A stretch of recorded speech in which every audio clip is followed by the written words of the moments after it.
Everyone, it's time for us to go and take a look at the iPhone 10 and compare it against the iPhone 15 Pro and see which specific phone you should go and pick up. Now, between both these devices, I'll definitely tell you, I think both of them are great, but you are probably getting the better one on the 15 Pro without a doubt. The iPhone 10 is just very outdated, it's already done getting software support kind of, so you are much better off buying a phone like the iPhone 15 Pro over the iPhone 10, in my opinion. So, if you want to pick up some iPhones, I would recommend buying this year. Links will be down in the description. You can get them from there and you can help support the channel at the same time.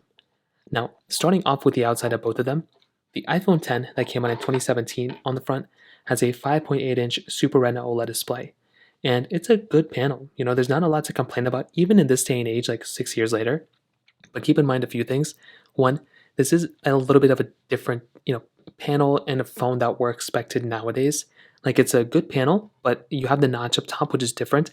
It's still a 60 hertz panel, and for this being a $1,000 phone from 2017, it's pretty insane when you actually look at the current $1,000 phone in 2023, which is the iPhone 15 Pro.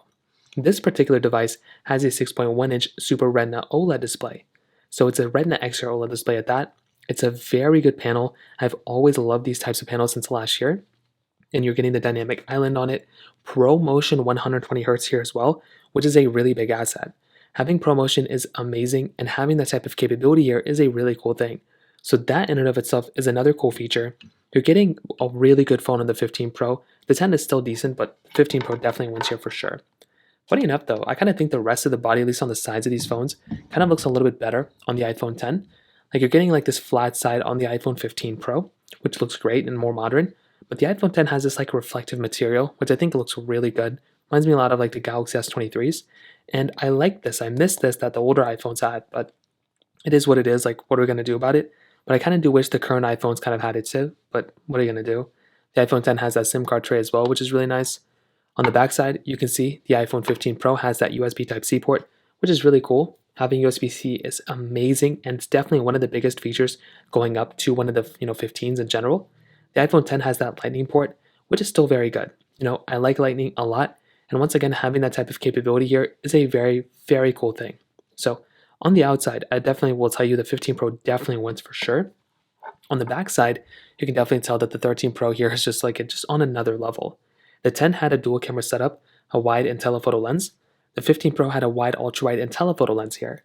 So I think this is another big asset for this type of phone. Once again, having this type of capability is super, super cool, and I, for one, am a huge fan of having this type of capability on these devices. So personally for me, I look at these two phones, and I think these are very solid in their own way, and I definitely would think a phone like the iPhone 10 is still good. You're getting that standard glass back, wireless charging, everything like that.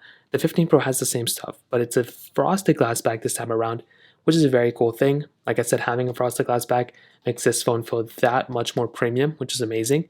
You're getting that MagSafe capability here, which is really cool. Wireless charging on both phones, like I mentioned. And overall, on the outside, although the iPhone 10 is still holding up quite well, the 15 Pro is definitely the winner here in every single way. But I'm still actually quite surprised how good of a job a phone like the iPhone 10 is still doing. Like it's actually doing a really good job holding up to against a phone like the 15 Pro. So from that perspective, that kind of covers it up there. Now, in terms of the software longevity, you're definitely going to be getting a longer lasting phone in every single way on the iPhone 15 Pro. This device is fairly outdated when it comes down to it. Like it's not the best performing device anymore, but that's just kind of what happens when you're getting some of these older devices. They just kind of get a little bit older. There's nothing wrong with them. There's nothing wrong with it, but that's just kind of what happens. We just kind of have to get used to it. But I will tell you a device like the iPhone 10 is still holding up quite well. But I still look at a phone like the iPhone 15 Pro and it's still going to be here probably for like 6 years. Like this phone's just getting started. So let's go and do a speed comparison now.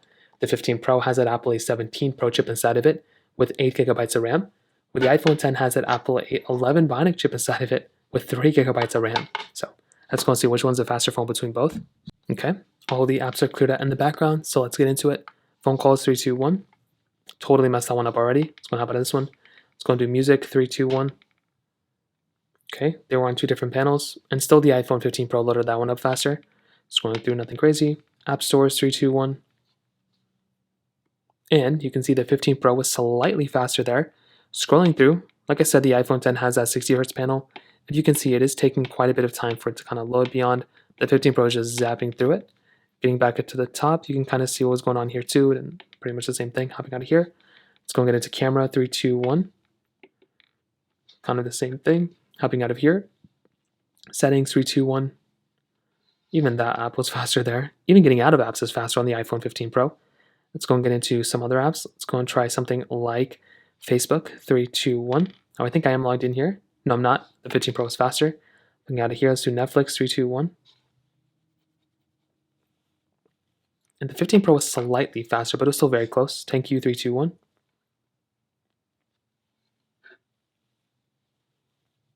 And you can see the 15 Pro is faster there too. The iPhone 10 a little bit slower.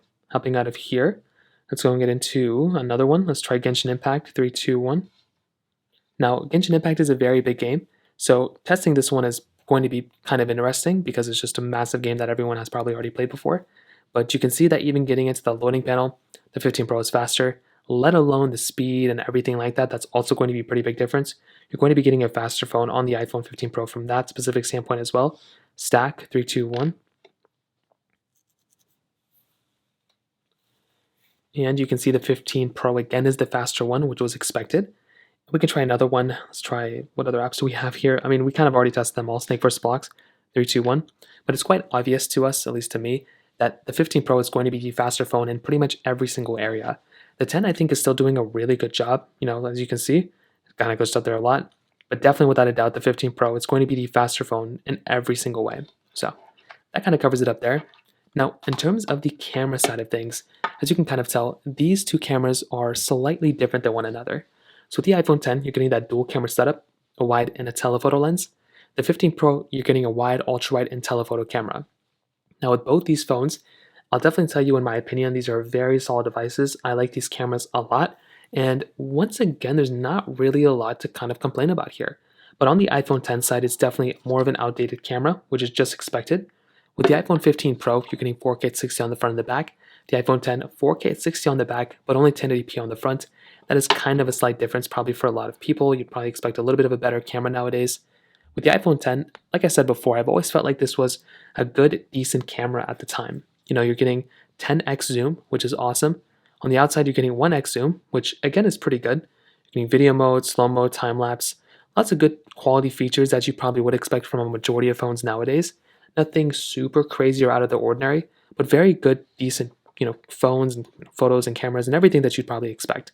But it's not really that good of a camera nowadays.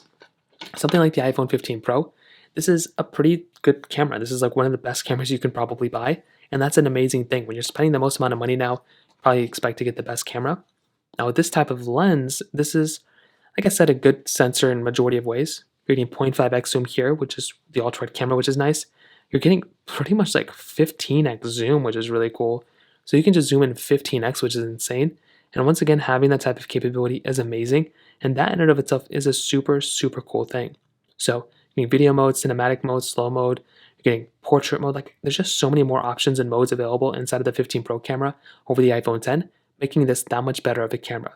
But you're also getting better battery life, better performance, better just everything in every single way. So that's why I look at a phone like the iPhone 15 Pro as being the more superior one. This is the phone I'd recommend a majority of people to buy, and it doesn't really make a lot of sense to buy any other phone. Like I just recommend buying this one.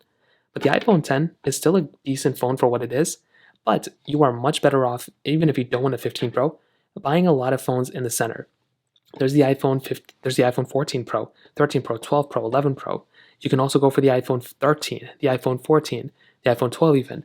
Those iPhones are going to be still pretty big differences from the iPhone 10, and I'd recommend going down that direction rather than continuing to use your iPhone 10 in my opinion. So that kind of covers it up there.